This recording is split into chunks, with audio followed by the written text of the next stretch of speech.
S com som de Z, aula de gramática. Sabemos que a letra S representa o som de S quando está no início da palavra. Então, leia comigo.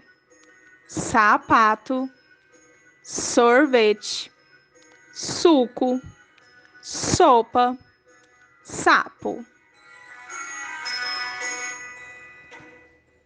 A letra S representa o som de Z quando está entre vogais, como na palavra tesouro, onde o S aparece entre a vogal E e a vogal O.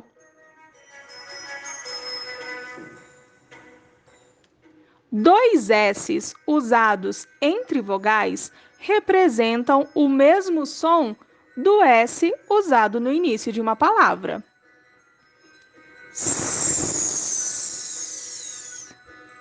Então, leia comigo. Pessoa, missão, professor, profissão, promessa.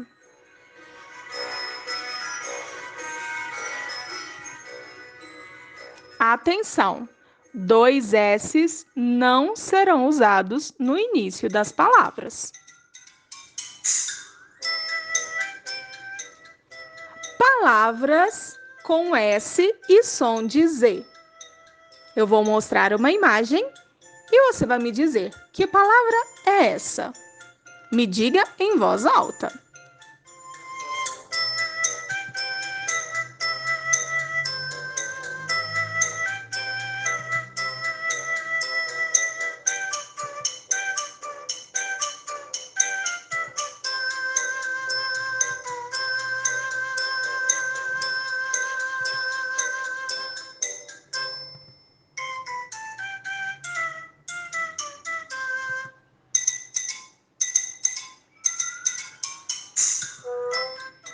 Agora, palavras com dois S's. Que palavra é essa?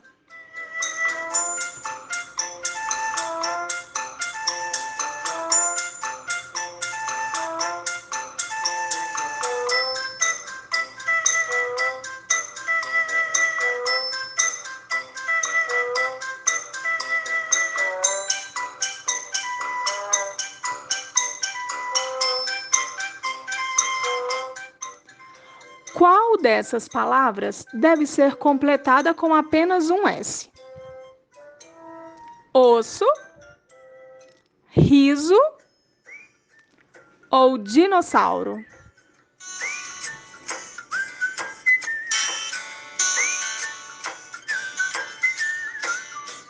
Bom, então vamos lá. Na palavra osso, usamos dois S's entre as vogais O e O.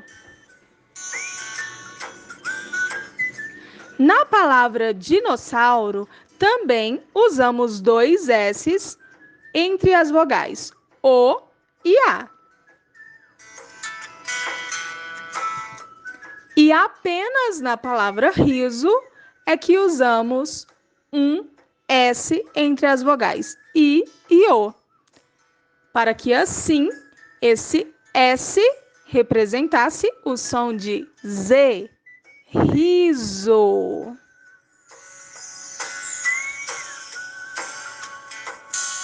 Lembrando que para ter o som de S entre vogais, usamos dois S's. Até logo!